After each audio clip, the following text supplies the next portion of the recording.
So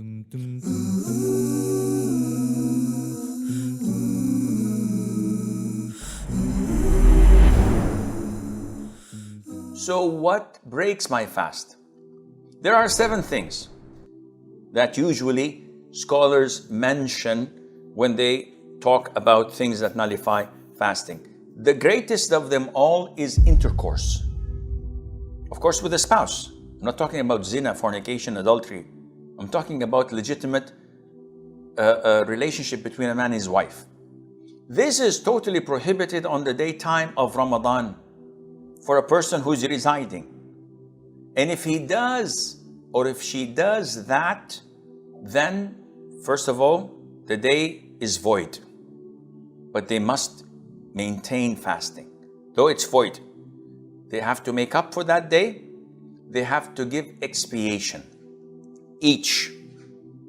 And the expiation is to free a slave, or to fast 2 consecutive months, or to feed 60 poor person, not to choose of these 3, but to take them gradually. If you don't have a slave, you have to fast 2 consecutive months. If you're sick or unable to continue or complete these 2 consecutive months, then you have to feed 60 poor person.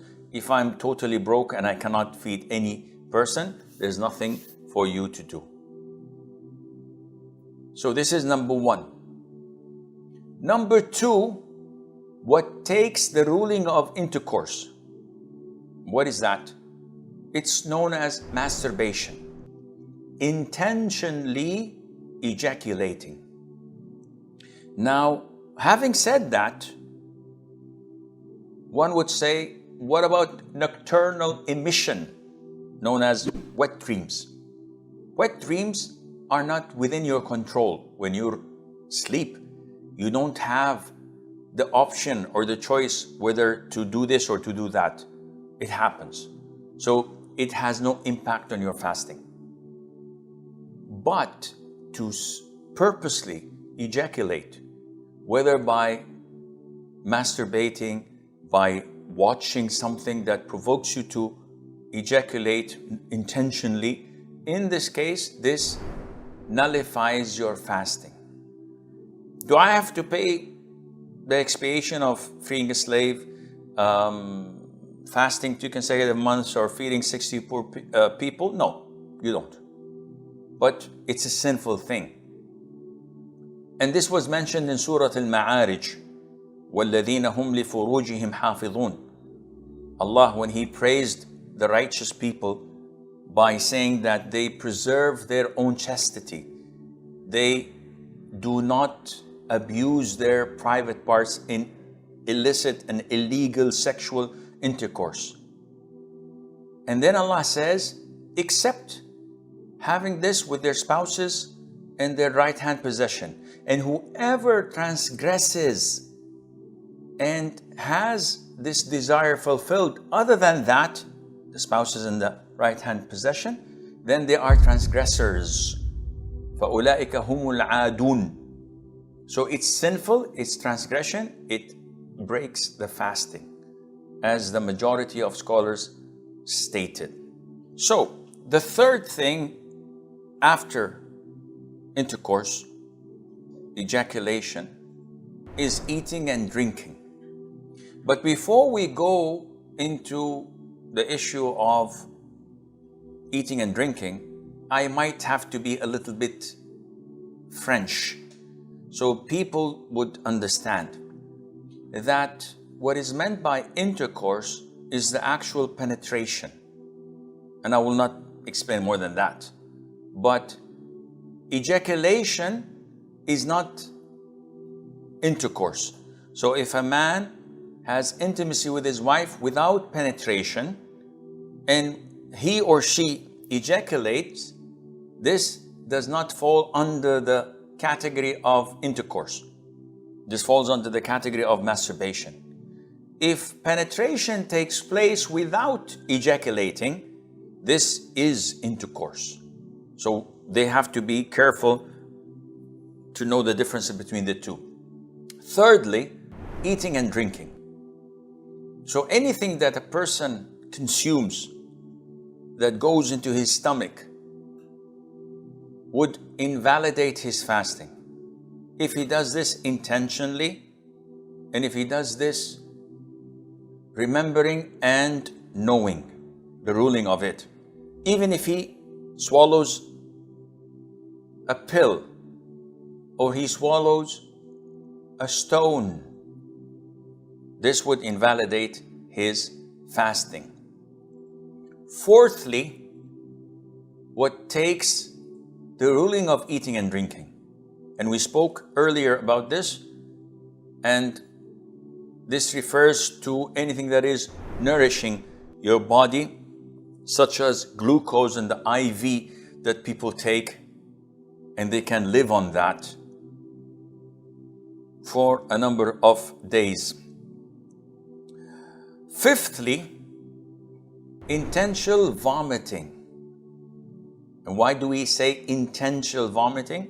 Because the Prophet ﷺ said, whoever is overwhelmed and vomits unintentionally, his fasting is intact.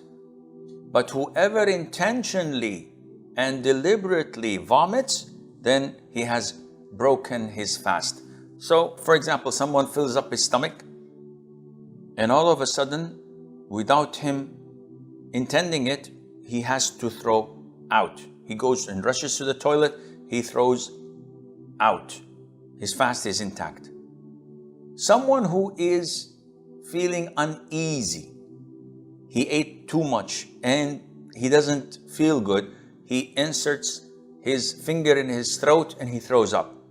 His fasting is invalid because he did that intentionally, whether by inserting his finger, by smelling something repulsive that makes him throw up, the same ruling. So this is the fifth. And the sixth thing that nullifies fasting is also unintentional, which is menstruation and postnatal bleeding. This is something that happens to women, and it's not by their choice. It's something that Allah Azza wa Jal decreed upon them. Once it happens, the fast is void and they cannot fast. And finally, an issue of dispute, which is cupping, in Arabic known as hijama. This is done by slashing the bottom of the neck or the back and sucking out rotten blood. And this is a prophetic means of healing.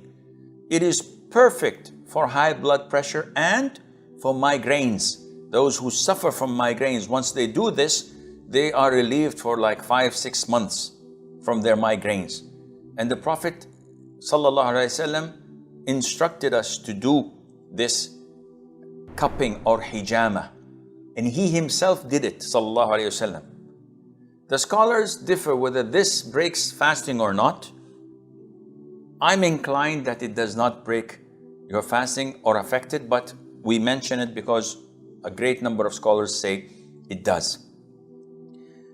But if a person has to do the random check of diabetes, or he has to take a sample of blood for lab tests, does this fall under hijama? The answer is no. There's no problem in doing that. What about blood donation? Well, if you're going to give a pint or two of blood, this takes the same ruling as hijama because it would make you feel weak and weary to those who say that hijama breaks your fasting. Those who say it doesn't, as long as you're still fit and able to be active and to function well, then this has no impact.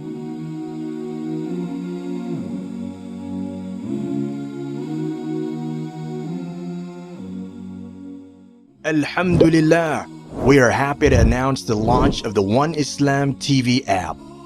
Watch hundreds of high-quality produced Islamic reminders, Quran learning videos, stories of the prophets, and so much more.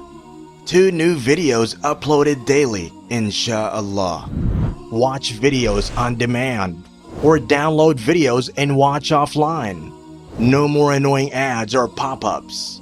100% safe browsing for your peace of mind. Watch or listen to lectures and lessons while you work, rest, or drive with your device switched off.